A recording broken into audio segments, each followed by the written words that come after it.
Good evening, my friends, and thank you for being with me. Welcome to a brand new semester of the Restoration School of Biblical Studies. It's good to be together again. During the next 16 weeks, we're going to cover woman's role. And no, we're not going to spend the majority of our time dealing with a woman's role within the church. We will touch on that. We'll talk about, probably have several lessons over that. But what I really want to deal with is just women in general, their role as God has created them to be. What is that about? I need you to also notice this. This series is not going to be about the exceptions. I recognize that there are tragedies that come along and a husband dies or even divorce takes place. And I recognize all of those things, that there are difficulties that overtake us. And because of those difficulties, exceptions to the rule are often made. But this series is not about that. This series is about the rule of God. The typical woman in America today, in whatever country you're in that's watching this, the typical woman is called to a typical standard, if you will, with regards to their role. God has designed this from the very beginning, and that's what we're going to focus on. And so, before all the hate mail starts coming my way from the Christian feminists with regards to, oh, but Sonny, oh, but Sonny, and that kind of thing, just please bear in mind that I'm not really interested in all the excuses, especially from the standpoint of the exceptions. I get it, there are exceptions, but the truth of the matter is, most women today are using the exceptions as the rule. And that's what we've got to get past, because it's destroying the family. And as the family goes, so goes the church. As the church goes, so goes the nation. And we can see that all three of those are in deep, deep trouble. And so we need to make some changes. Woman's role. Let's deal with that. And I think that you'll find that this series is not only going to be controversial, but I think that you'll find it to be enlightening. I want to introduce you to somebody in the next frame that is, I'm just going to set you up to say, it's my favorite person on earth.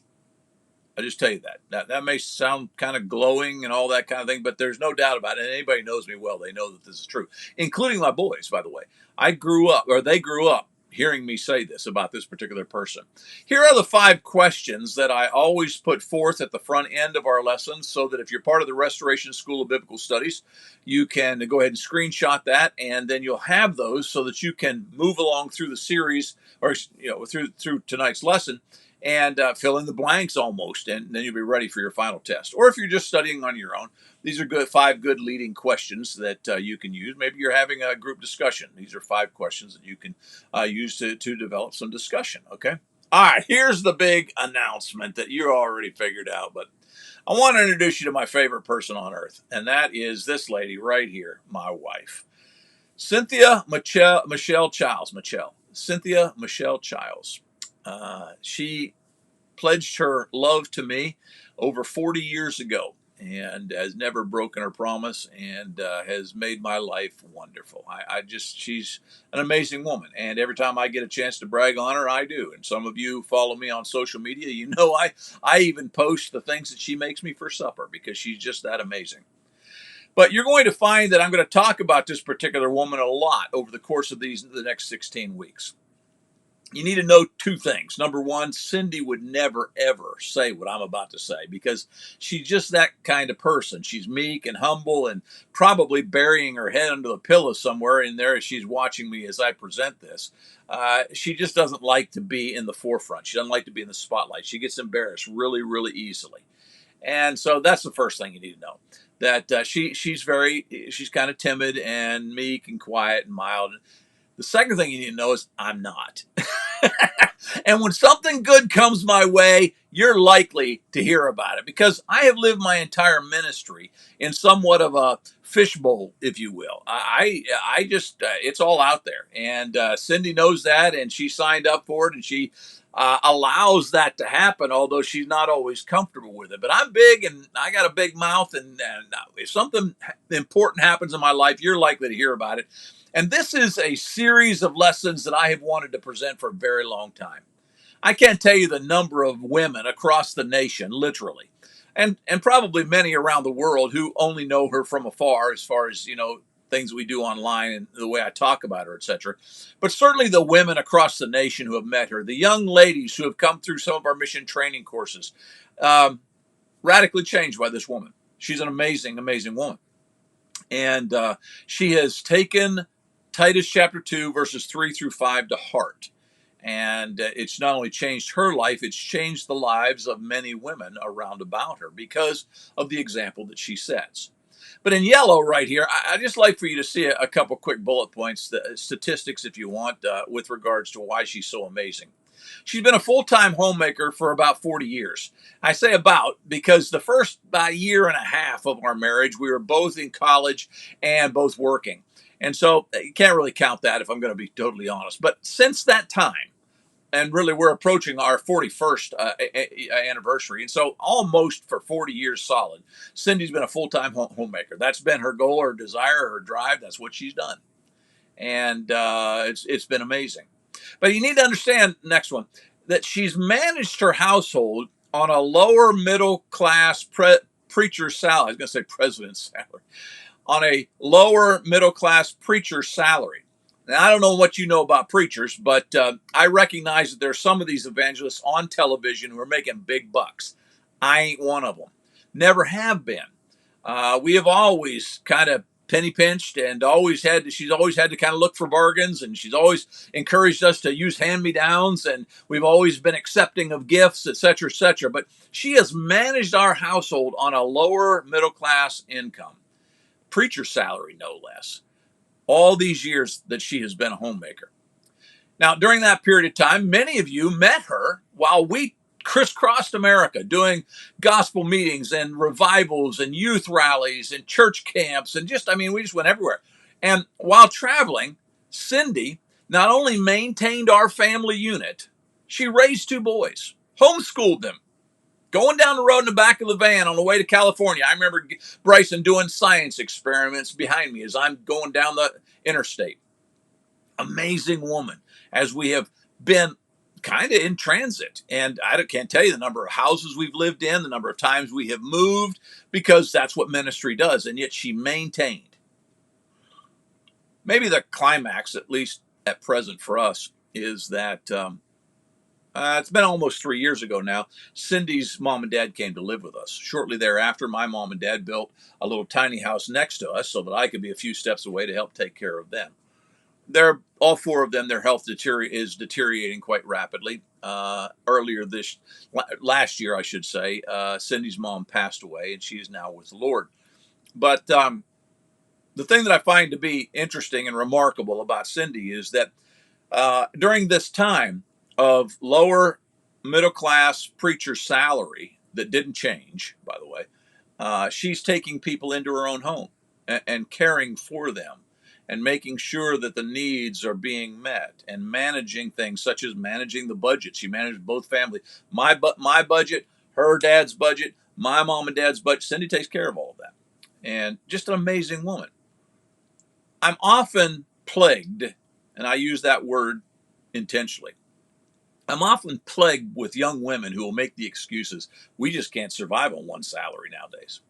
In fact, I had a young man who just recently told me that. And I said, that's just nonsense. Now, I'm not going to say it's easy. And I'm not going to say that you're going to have all the things that seems to be popular today. You're not going to be the one who is going to be able to run around doing all this, that, and the other, spending your money on this, that. I mean, you're going to have to keep the budget close. You're going to have to cut back on the vanity and drive used cars. Live in a used house. You're going to have to, wear hand-me-downs, those kind of things. The problem I find with a lot of women today is that they're so used to having, things that name brands or have their own car, those kind of things, that they find themselves actually buying into the excuse that I just can't get by unless I got an income too. I just don't buy it, my friends. Now, this is where I will get the hate mail. And so go ahead and send it to me, because I'm prepared. I've actually got it already written up in my phone how I respond to you. Those who want to bring to me this excuse, but Sonny, we just can't. And I'll send you, I'm happy to do it. I'll send you a list of ways that you can save money right now. And probably in the process of the suggestions that I'm going to make, you will save enough money to be able to allow the woman in your family to stay home and be a full-time homemaker. So people ask me all the time, how does she do that? How did she do that? 40 years, homemaker, one salary, lower middle class, homeschools her boys, takes care of both sets of parents. What in the world? How does Cindy do that? Glad you asked.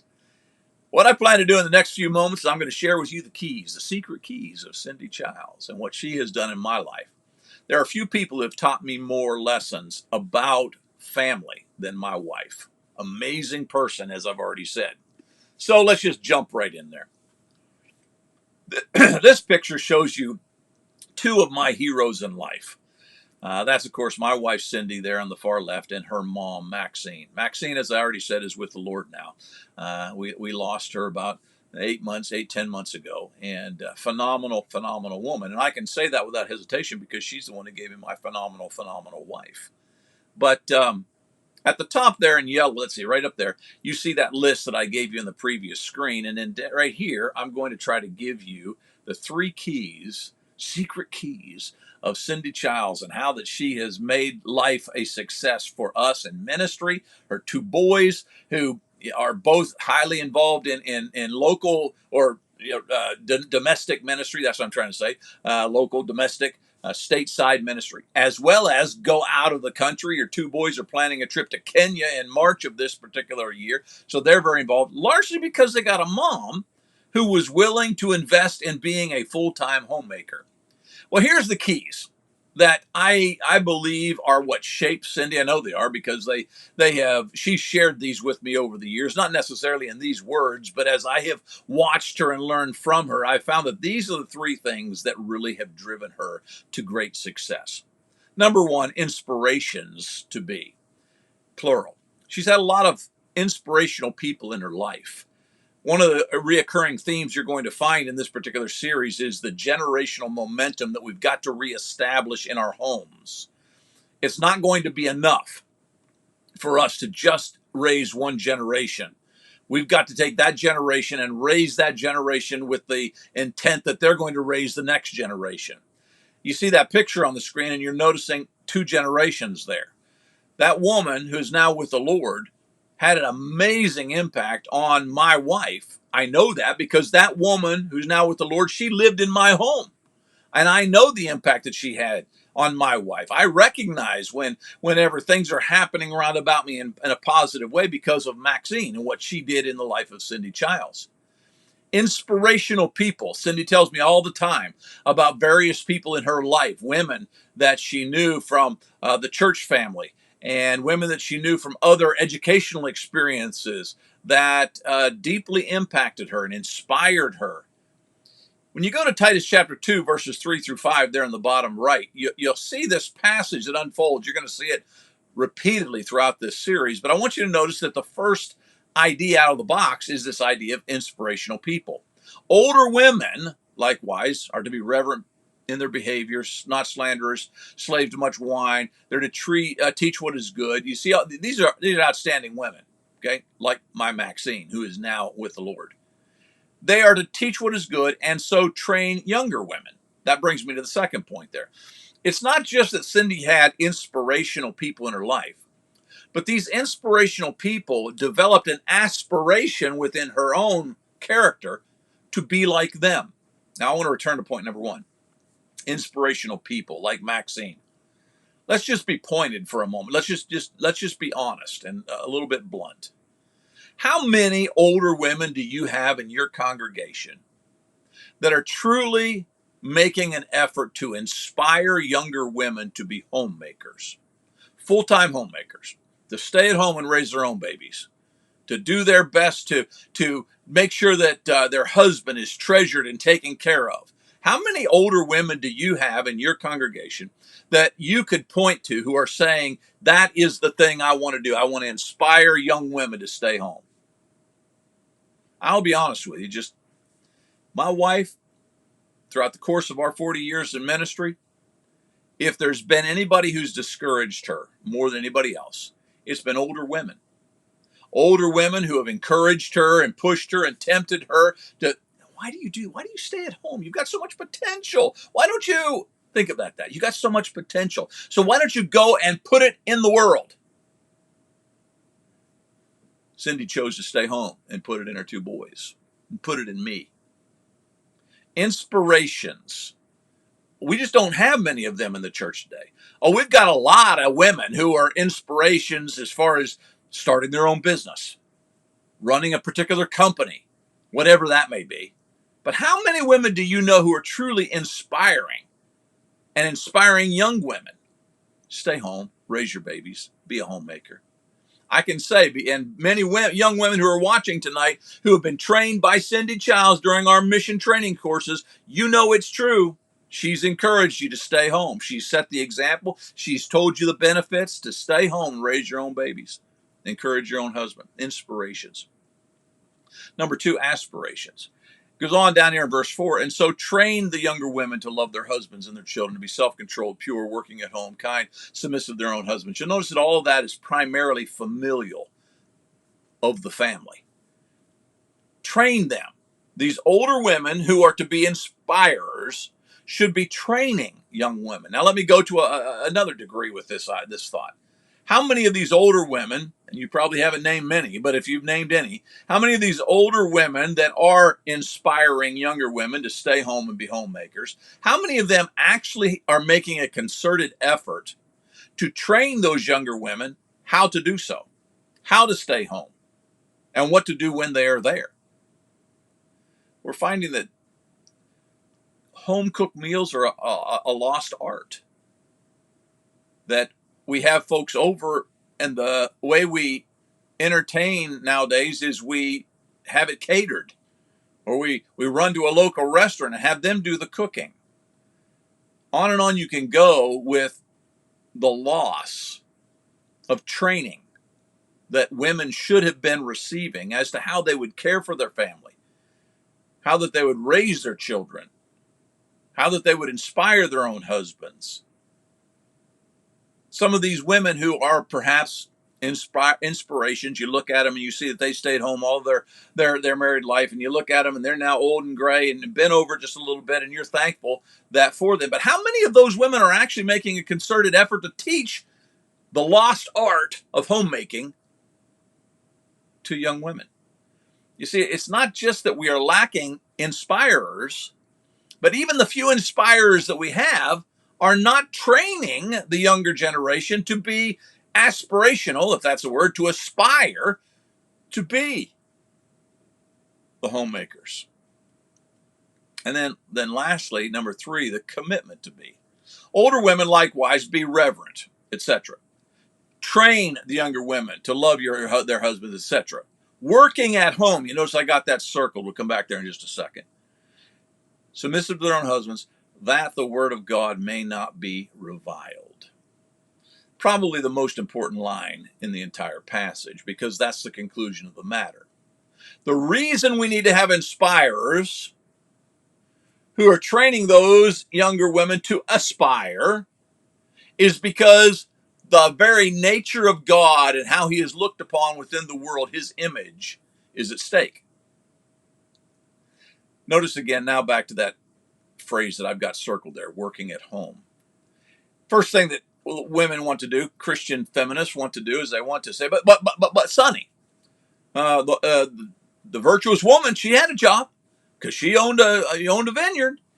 We'll deal with that later. It's just a big excuse that doesn't even begin to hint that anything about her owning a vineyard hampered her being a homemaker, a full-time homemaker, just because. We'll deal with that later, that particular excuse. But my point is the excuse.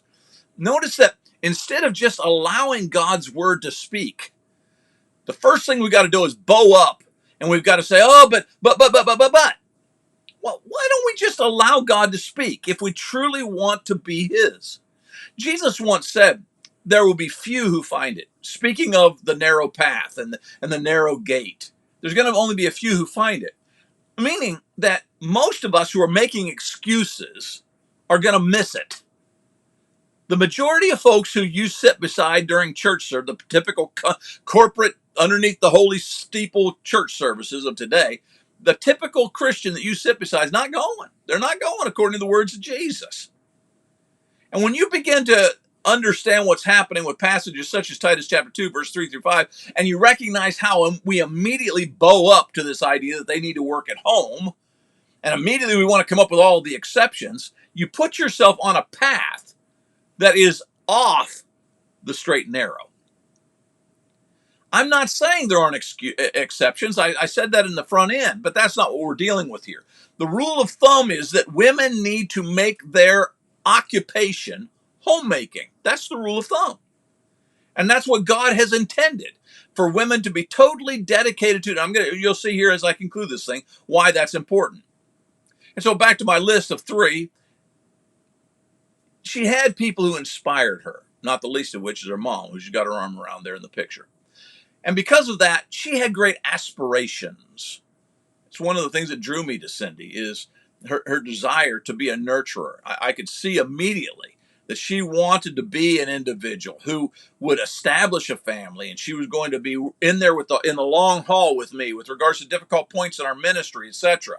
She aspired to those things. Nowadays, our young ladies aspire to have a career. That's what's being taught to them in church, to have a career. That's what's being inspired by the older women.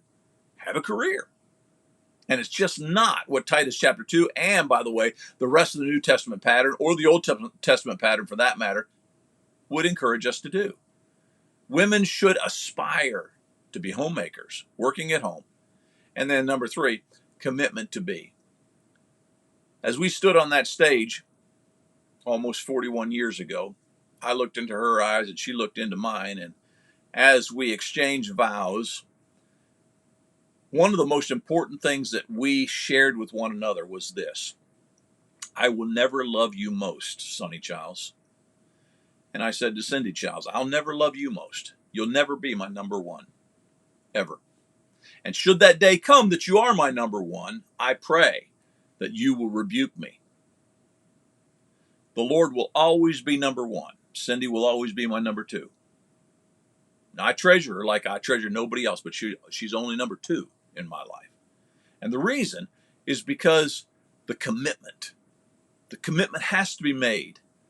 Not to Disney vacations, not to taking cruises, not to chasing our children across the state to watch them play basketball tournaments or softball tournaments, not to make sure that they have a name when we send them off to school and they come home with good grades and we can be all proud and talk about them when we're sitting in the stadium stands watching as they perform there on the track field or whatever it may be. None of that stuff.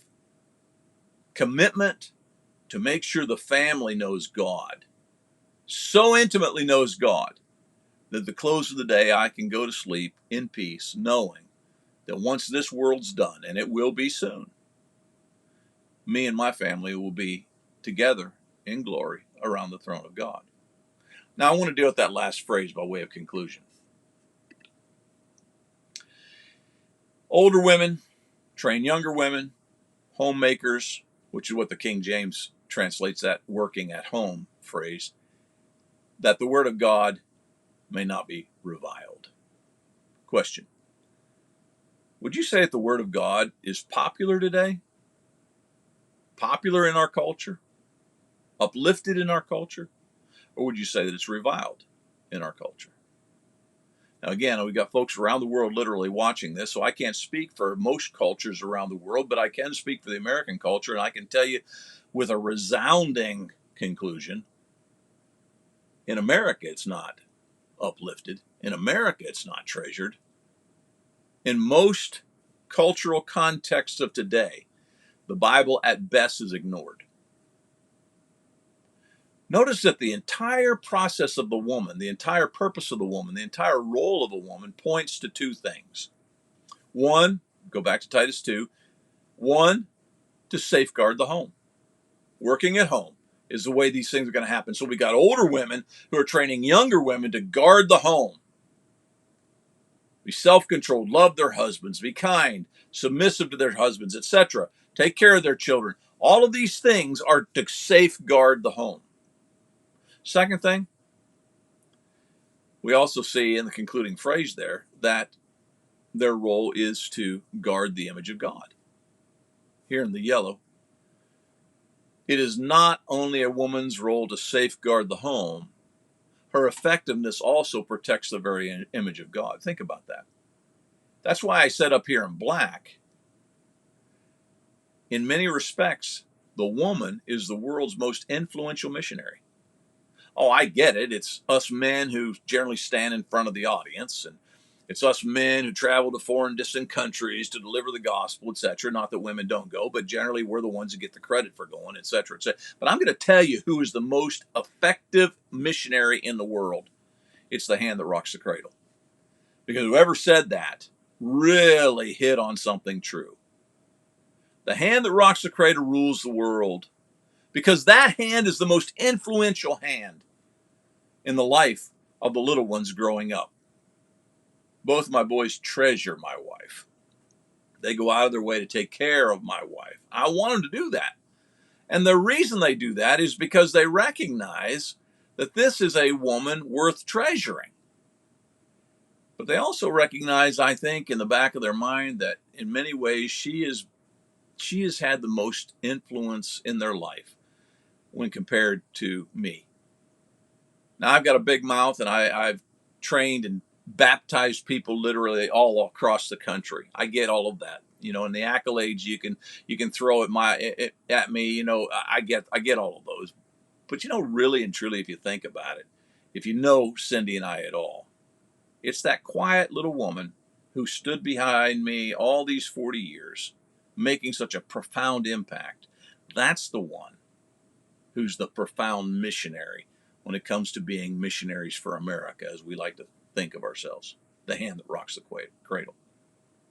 So, when we progress through this particular series, I'm going to reference my wife on numerous occasions. We'll go back and we'll see again some of the things that I've said even in this introductory lesson. But the three things that I need for you to take with you is we need inspirers. We need those who are aspiring. And we need those who are willing to commit. And I just don't see that, generally speaking, in the church today. Most older women are either silent about their homemaking past or don't even have one. Most younger women are not aspiring to be homemakers. They're aspiring to go off to college, get a degree so that they can. And most younger women that I am familiar with are not ready to make that commitment to I'll do whatever it takes, make whatever sacrifices necessary in order to make sure that I can be a full-time homemaker. Because of that, the church is struggling. Because of that, we're losing 70% plus of our young people. Upon graduation from high school, they're going off into the world, many of them never to come back. The family in the church, the core family groups and within the church are disintegrating. We've got to get back to understanding the power of the assignment given to women, women's roles. All right, here's the 5 questions we attempted to cover during our time together with this particular lesson. Screenshot those and you can be ready to have your answers for the final test or just studying on your own. Thanks for being with me. I hope that you'll join me as we continue in this 16-week series. I love you. This is Sonny Chow saying be there. Matthew 16:26.